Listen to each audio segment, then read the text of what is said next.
So, hey everybody!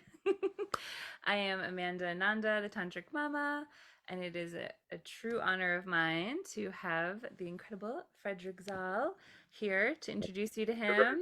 And uh, and I'd love for you to kind of share more about who you are. So my community has this answer of who is this amazing being that I'm offering the couples tantric massage weekend with. Why you? Why are you so phenomenal? What have you been up to? Well, I think the most important thing probably is everyone wants to know what this brownie recipe is that you've been like telling people about. True. Um, because I'm a bit of a geek and I love to cook. So I mathed a brownie recipe a few weeks ago and I'm loving it. And it's Mm. spectacular. So we might have them for for that weekend. We'll see about the grocery I'm shopping gonna and make it cooking. happen. Yes, we're gonna have the brownies. They're awesome. I made a batch last night in Amanda's honor. So hi, I'm a sex educator and a sex therapist. I live in the Pacific Northwest in a town often called Portland, Oregon. I love it here because of my connection with the volcanic mountain chain and the basalt-lined ocean cliffs. Um, and going out hiking and doing adventures with my dog. Um, and I love Tantra. That is at the core of what I do. It's at the core of my PhD dissertation. It's the core of my sex education practice. It's the core of my clinical work with people. Um, and I'm also I'm not your typical clinician. Some people are like, oh, therapist, he's gonna like want to monkey my brain. Like, I'm actually much more body focused. Actually just had a book chapter come out, which is questioning sexuality professionals and the fact that they are not trained to understand or have compassion or ability to engage touch. And that is so very meaningful, especially around sexual work. Um, and so I'm real advocating for somatic professionals to be somatic and to not just talk about sex, but to understand how the body works. Mm. Um, and so, yeah, well, I'm that's what's coming out of my brain at the moment. yeah, no, thank you for sharing. And I'm curious, like, what led you to Tantra? What led you down that? Well, okay. So this is the story I tell. So if you've heard my podcast and things, or you maybe have heard this before. So I was at Burning Man, and I met someone, and they're like, "All right, if we're gonna be together, we're gonna be intentional." And I'm like, "Sure." I mean, they could ask me to tie myself into a pretzel, and I would have probably said yes because I thought they were really cute. Um, and But I'm a person of my word. And so I was like, all right, I think I knew what intentional was. And I realized, okay, I actually do know what it is. And I kind of started exploring that a lot more.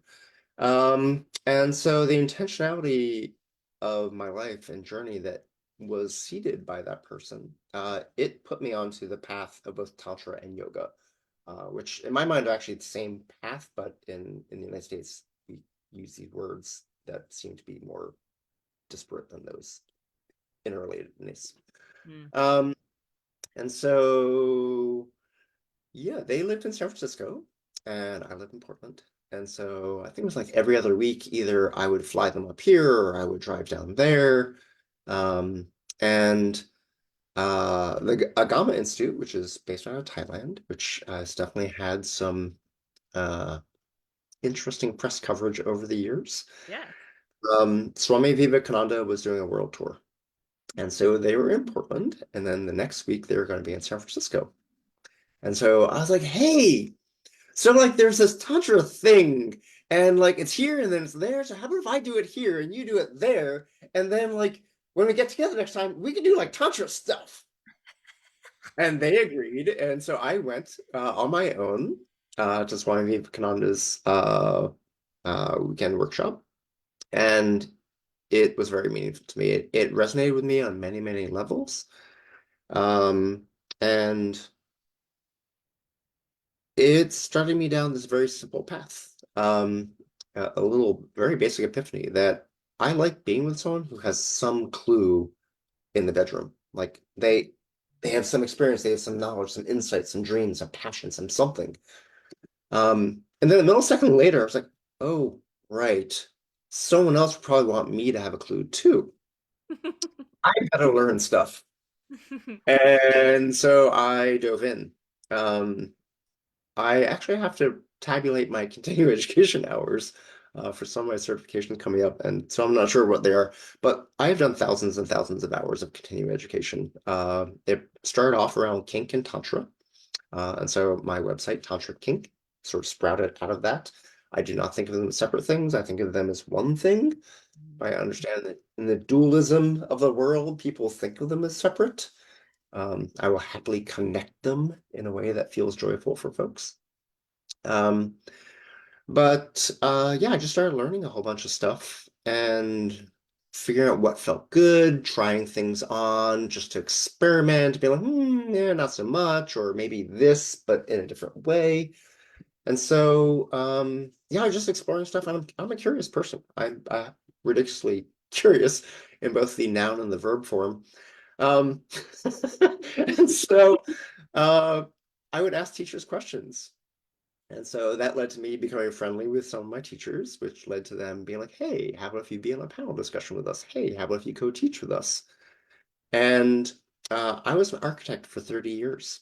Mm. Um, and that was my job. Like that made me legitimate. Sex stuff was like this weird thing I did as a hobby on the side. I did not consider it to be legitimate whatsoever. Um, but looking back, uh, the amount of time and effort that I was putting into my self-discovery and engaging others and helping others so outweighed my interest and my practice of architecture uh, that in 2017, when I went through cancer and I was sort of reevaluating my life and was I going to, after, getting out of all the hospital chemo stuff, and it's like, well, am I going to start my architectural practice again? I was like, no, I didn't want to. It had been like a decade or more since I really cared about it Mhm. passionately. And so I was like, no, if I can help the world, sex is probably the best way that I can help the world. And so I decided to really dedicate myself to uh, being a professional sex educator Mm. and figure out what that means. And so that led me taking medical school anatomy classes and taking a whole bunch of public health classes, and then getting graduate certificates in sexual education, learning about decolonialism and even though I was raised in feminism, to actually like learn a lot Mm. more about it, and intersectionality and all this other stuff.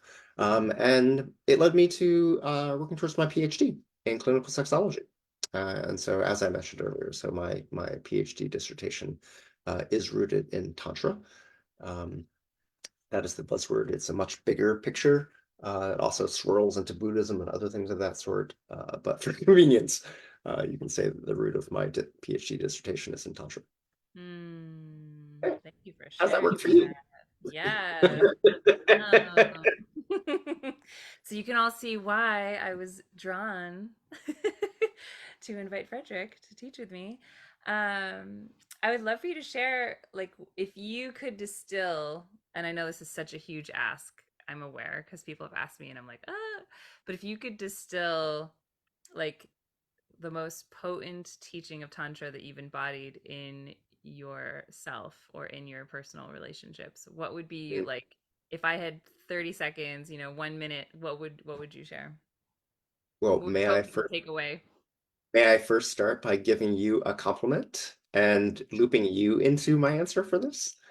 Sure. So part of why I am so enamored and excited to be collaborating with Amanda is Amanda taught me something that is amazingly meaningful. That it might have been just a passing thing that she said during the first tantra workshop that I took with her years ago. I might be misparaphrasing her, but Amanda, you talked about exploring your partner, exploring your body, exploring another person's body as if you're exploring the moon for the first time. And there's something profound about that because we might have ideas of the moon, right? We look at it all the time. We think it's made out of like cheese or dust or something, but like we don't really know what the moon is. Like I haven't been to the moon. I doubt I'll ever actually get to the moon. Um, So like for me to genuinely like explore the moon, I need to step away from all my preconceptions. Like, is it made out of cheese? Is it dusty? Like what? I don't know. Like for me to generally explore the moon, I need to be present in the reality of the unknowingness of that place. And my body is unknown until I discover it. And my body today is unknown. My body today is unknown, even if I knew it yesterday, Yes. because I ate different food. The sun is rising in a different way. The dog woke me up or didn't wake me up. Every day is different. My body is different. And even more wonderful, like if you are engaging with one or 20 partners, that like their bodies are different and just like, math geek it or, the exponential complexity of like one other partner versus two versus 20 partners, like how that gets so juicy and complicated. Like we need to be open to that unknowingness. And Mm. so that's why I'm so thrilled about you, because you cracked that simple but so eloquent and beautiful idea open in my mind and my practice. Mm. Um, so you were asking me about my lineage. So I've studied with a whole bunch of people, by and large, just Neo Tantra. So a lot of the folks I've studied with are coming from like California or traveling through California up to the Portland area. And I used to spend a bunch of time in San Francisco. So like there was a lot of that sort of the Mhm. Neo Tantra group that I learned a lot from, took a lot of workshops with and chatted with and stuff. Um, but they're also there. We were joking earlier about past lovers. And so there there was someone that was in my life for a while who I still honestly I still fantasize about. Like they were an amazing lover, both like here and here. My in my mind and my body, my spirit. And so they turned me on to this book by Savatsky, which is about tantric celibacy. Mm. And it it really it helps me a lot because we live in a society where we're always being sold something. We're in a capitalistic society that is trying to convince us that we're always incomplete. Yes. And I believe in autonomy, and I believe in autonomy from a place of knowing that you are complete, that you are valid, you are whole. You choose. Sorry, that's my dog shaking off something. You choose to engage another. You choose to have other people in your lives. You choose to be sexual, to talk, to cook with other people. And so Savatsky really um, they explored what Tantra means as an individual. Because quite often we talk about Tantra as like you need a partner. Like you can't do Tantra on your own. Like you have to be sitting lablum, like cross-legged, interwoven. Like you need to be two torsos next to each other, or else you can't do Tantra. And all due respect, that's bullshit. Like you can do Tantra every day. You can do Tantra walking down the street. You can do Yes. Tantra on the toilet. You can do Tantra everywhere Yes. on your or with a partner. And I believe to be able to connect to another, you need to first ground yourself, right? The first of the chakras, right? The root chakra, that grounding, that connectivity of yourself to the oneness of it all. Um, this might seem like it's getting off topic. So you're connected to yourself, but understanding that yourself is actually not yourself. It's actually part of a larger oneness. But but to understand if we are if we are enlightened beings having human experience, if we're in these bags of flesh and we're trying to understand how to spiritually exist and connect with others, we need to know what this body, this flesh is all about. And we need to accept that. Like my body post cancer is a very different body than before cancer. Like I Mhm. love to climb mountains. I still love to climb mountains. They're not so easy for me to climb now. Mhm. Like I'm regularly going out to the mountains to like try and train my body to get myself back to that place where I can climb a mountain again. I don't Mhm. know if I ever will. Um, like my penis isn't what it was before. I don't know if Facebook is going to allow me to say that word. Like, I mean, I don't know. I, I still think I have a pretty awesome penis. I don't know, but like, I'm not 20 anymore. Like I've been through chemotherapy. They slice and diced my insides. Like my belly is different. My penis is different. My perception of the universe and the world is different. The way I engage every day with expectations and hopes are so different.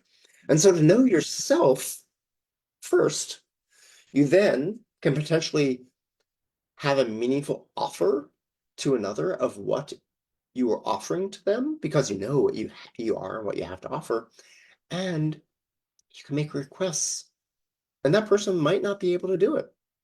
They Mm, might not have a good brownie recipe. They might not be able to tickle your left toe. They might not be able to make you orgasm 20 times. mm, Um, so, but knowing yourself first then allows you to connect with another. And so, we will probably be doing some of that, getting to know yourself first, getting yeah. literally spiritually in touch with yourself. Um, but then of course we'll also be doing lots and lots of like, partner things and like engaging other people's bodies because that's the sexy thing. People want to come to learn about Tantra to like get each other off and do all the happy, sexy, sweaty stuff. Right. So yes, we do a bunch of that too. Yeah, I really appreciate you sharing that in depth because this is what I teach all the time. I say that my tantric practice, or what I share with my clients, is tantra is like the gym for your soul and your energy body, right? For you to have a relationship with that and to strengthen your capacity on an energetic level. And there's really no point in trying to do tantra before you have some of that in place. It's like trying to do pairs skating before you know how to ice skate, right? It's like not going to work the way you hope it is. And so having our daily practice where we get into our body, we get into our energy, we get into our emotions, we connect to our whatever soul and spirit means to us, creates a foundation to be able to actually have a divine union and to merge with another and to have that really beautiful skating, dancing, however, whatever analogy works for you, experience, where it feels fulfilling, instead of more like a snack, junk food snack kind of experience where you're like, I kind of got a need met. I think I liked it. I feel like there's more. So I really appreciate you speaking to that so Of much. course. And I love the metaphor you bring up of skating. Because when you're skating, if we get geeky in physics for a second, right? Like the way that skating works is that all of your energy is focused into this teeny little metal blade. Uh, And it's the focus of your energy, the grounding of your energy into this very, very focused area that allows you to skate and not just fall over on your ass. However, you're on ice, which is slippery. And there's a huge potential to get swept away, to slide, to slip, to lose your grounding, right? There's that continual potential for that. However, you can be an amazing skater. And that doesn't mean like doing pirouettes. That could just be like you're going from point A to point B. mhm. And you're like, all right, I'm gonna like do a lap around the ring, or I'm gonna go skate across this lake, or I'm gonna try to not like if you're on an actual lake that is bumpy because they don't have Zambonis. It's not like trip 2 minutes later. I don't know. I so one of my favorite movies is Serendipity. I know it's ridiculous, and I know you're not a rom-com fan, but there's this whole skating thing with it, and I yeah, it is one of my little romantic notions of like how do you skate together? How do you keep your grounding so that you can be in the same ice rink together? How do you keep your Yes. grounding so that you can skate in proximity, side by side, holding hands, doing a lift, like all those different things? Like how do you do that? Like if you want to get to the sexy acrobatic like tantra stuff, Yes. how do you start by not slip sliding all the time? How do you keep your grounding? Because if you want to do the acrobatic tantra stuff, you literally need to be able to hold your body so that you don't drop your partner and break their hip. Because, Uh, that might not be your kink. I just yes, yes, yes, yes. And I just want to give like an example because we're being very metaphorical, but like an example would be when we have rupture with a partner. and we Mhm. contract really intensely and we're not able to communicate through that, that can feel like we're dropped by our partner. We all of a sudden feel disconnect.